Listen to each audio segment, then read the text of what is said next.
अस्सलाम वालेकुम व्यूअर्स, मैं हूं आपका होस्ट अब्दुर्रहमान और आज डिस्कस करेंगे पाकिस्तान की वजह से चाइना को होने वाला बड़ा फायदा।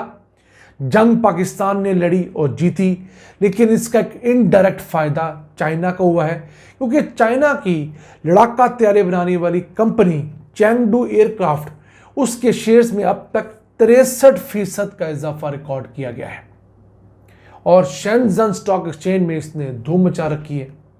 इसके मुकाबले में जो फ्रेंच कंपनी है डिसॉल्ट एरोनॉटिक्स, उसके शेयर में 3% कमी वाक़ हुई है। सिर्फ ये नहीं, ये रफ़ाइल तैयारे बनाने वाली कंपनी जो $100 बिलियन के रफ़ाइल तैयारे बेचने के लिए मुख्तलिफ मुल्कों के साथ निगोशिएट कर रही थी, उनमें से कई मुल्क ऐसे हैं जो अब बजाय इस कंपनी से तैयारे लेने के वो चाइनीज़ तैयारे लेने पर गौर कर रहे हैं और उनमें एक अहम मुल्क अज़रबैजान भी है। सेंट्रल एशिया का एक मुसलमान मुल्क, वो अब बजाय रफ़ाइल कंपनी से तैयारी लेने के अब वो चाइनीज़ तैयारी लेने पर गौर कर रहा है। और इसी तरह मिस्र के मामलात भी हैं, जो पहले रफ़ाइल में इंटरेस्टेड था, यूएई भी रफ़ाइल के अंदर इंटरेस्टेड था। तो अब दुनिया कह रही है कि क्या फ़ायदा है अगर आप $250 मिलियन का एक जहाज़ और प्लेटफॉर्म खरीदें। उसके मुकाबले में कहीं अच्छा नहीं है। अब 40 से 50 मिलियन का J-10C जहाज़ खरीदें, उसमें अगर आप प्लेटफॉर्म की कीमत भी डाल लें तो $100 मिलियन से ज़ायद नहीं बनते। तो दोनों कीमत में 2 से 2.5 गुना का फ़र्क है। ये वो फ़र्क है जिसकी वजह से दुनिया अब चाइनीज़ की तरफ देख रही है। उस एक रात ने 6 और 7 मई की दरमियानी रात जो है, चाइनीज़ असले की किस्मत बदल दी है। चाइनीज़ असले ने पूरी दुनिया के अंदर अपनी दाग बैठा दी है और वो दाग पाकिस्तान की वजह से बैठी है। पहले शायद हम बहुत कारआमद थे चाइना के लिए। गुज़िश्ता 30-35 सालों से हम सिर्फ लाइबिलिटी थे। चाइना के पास जब जाते थे पैसा मांगने आते थे, इमदाद मांगने जाते थे।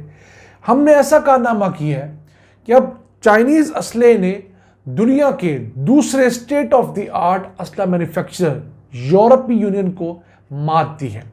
याद रहे, दुनिया के अंदर असला बनाने वाले जो बड़े ब्लॉक्स हैं उनमें से एक अमेरिका है, दूसरा यूरोप है, तीसरे नंबर पर रशिया आता था और फिर चाइनीज़ को तो बहुत नीचे चौथे नंबर पर कंसीडर किया जाता था।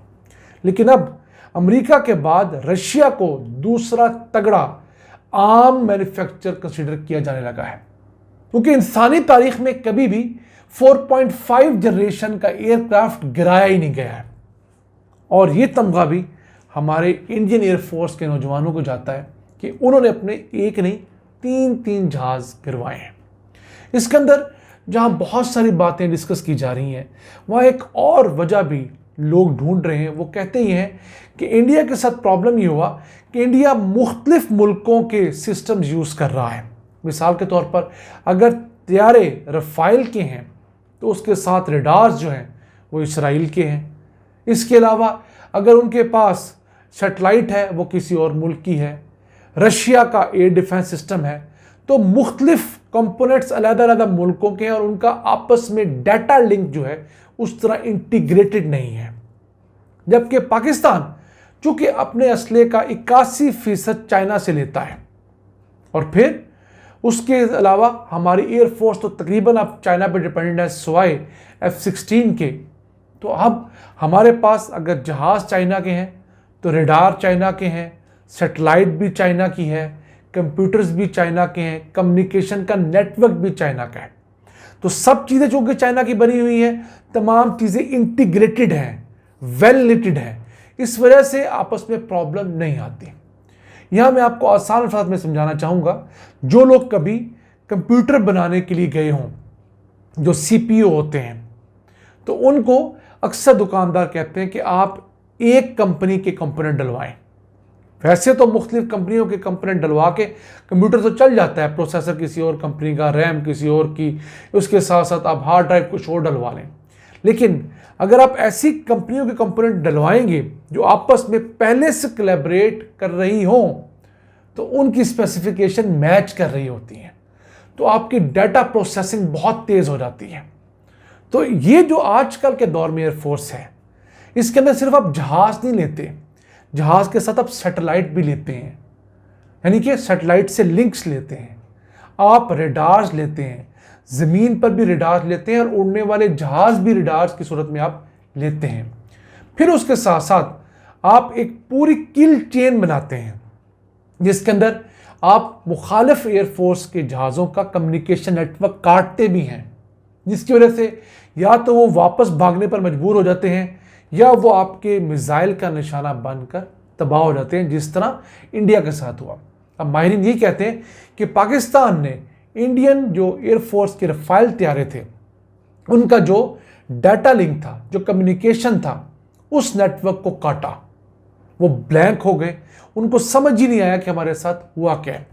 और उस डिस्ट्रप्शन के दौरान पाकिस्तान ने अपने चाइना से लिए हुए PL-15 जो मिसाइल्स हैं वो फायर किए और उन अहम कीमती जहाज़ों को तबाह बर्बाद कर दिया। अब इंडिया अपने जहाज़ों के नुकसान को तो मान रहा है, उनके जो असिस्टेंट एयर चीफ हैं उन्होंने ये कहा है जी हमारा नुकसान ज़रूर हुआ है जंग में, ये नहीं माना कि कितना नुकसान हुआ है और क्या क्या नुकसान हुआ है। उसकी वजह अगर ये बता देंगे तो उनका सारा का सारा मोराल मज़ीद तबाह हो जाएगा। लेकिन शुक्र है वो अगर इतना मान गए हैं कि जी हमारा नुकसान हुआ है, और जंग के दौरान नुकसान होना, असासे तबाह होना एक उस गेम का हिस्सा है जिसको जंग कहते हैं, खूनी जंग है। तो इस तमाम एपिसोड के अंदर पाकिस्तान और चाइना का वो कोलैबोरेशन काम आया है जो हम गुज़िश्ता 30-35 सालों से बड़ी खामोशी के साथ दुनिया के अंदर कर रहे थे। हमने अपने पुर्जे, अपने औजार, अपने हथियार एक ही बास्केट में और आपस में इंटीग्रेटेड बनाए और उसका हमें बेनिफिट भी हुआ है। इंडिया रशिया से 36% असला लेता है, फ्रांस से 33% लेता है, अमेरिका से 16% लेता है, को 8-10% इसराइल से लेता है। तो उसने एक मतंजन बनाया हुआ है असले का। तो आज की एयरफोर्स जो है वो मतंजन से नहीं चल सकती, वो बड़ी हाईटेक एयरफोर्स है जिसके अंदर रेडार कम्युनिकेशन सिस्टम, सैटेलाइट के साथ कम्युनिकेशन, डाटा लिंक्स, ये तमाम चीज़ें आपकी तरक्की या तनज़्ज़ुली की ज़मानत है। और फिर यही वजह है कि अब अमेरिका भी फ्रांस को जलील करने में कोई ना कोई किरदार ज़रूर अदा कर रहा है। उसकी वजह क्या है कि जो यूरोप की असले की इंडस्ट्री है वो अमेरिका के मुकाबले की है, यानी कि लोग अमेरिका के मुकाबले में यूरोप के पास भी जाते हैं। तो माहिरीन ये भी कह रहे हैं कि रफ़ाइल को गिराने के अंदर जो तफ्तीश हो रही है, अमेरिका ज़्यादा इंटरेस्ट इसलिए ले रहा है कि जितना ज़्यादा रफ़ाइल फ्रांस बदनाम होगा उतना ज़्यादा यूरोपीय आर्म्स मैन्युफैक्चरर बदनाम होंगे, उनकी इंडस्ट्री बैठेगी और उसकी चढ़ेगी। क्यों? फिर दो बड़े प्लेयर रह जाएंगे, एक अमेरिका, फिर चाइना, उसके बाद रशिया वगैरह आएंगे। तो ये दुनिया भर की एक वॉर गेम है जिसके अंदर पाकिस्तान ने ना चाहते हुए अल्लाह के करम से ऐसा कारनामा सरअंजाम दिया है कि अपने पुराने देरीना दोस्त को हम लोगों ने इतना बड़ा फ़ायदा पहुंचाया है कि वो हम पर इस मामले में रश्क ज़रूर करेगा कि यार जिन पर हम लोग इन्वेस्ट कर रहे थे और कई दिहाइयों से कर रहे थे, उन्होंने अपने पैसे पूरे कर दिए।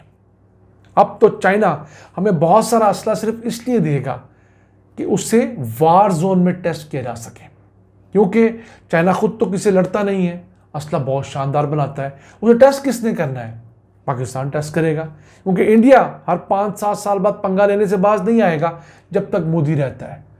तो अगर हमारे पास मज़ीद जदीद असला होगा उससे हम बेहतरीन तरीके से इस्तेमाल करेंगे, फिर इंडिया को धूल चटाएंगे तो बल्ले बल्ले किसकी होगी? चाइना की होगी। इंडिया को चाहिए कि अब भी नीयत से अमन की तरफ बढ़े और लड़ाइयाँ छोड़े, इस खित्ते में गुर्बत को, महंगाई को, बेरोज़गारी को ख़त्म करें। अपने मेज़बान अब्दुल रहमान को इजाज़त दीजिए। अल्लाह ने के बाद।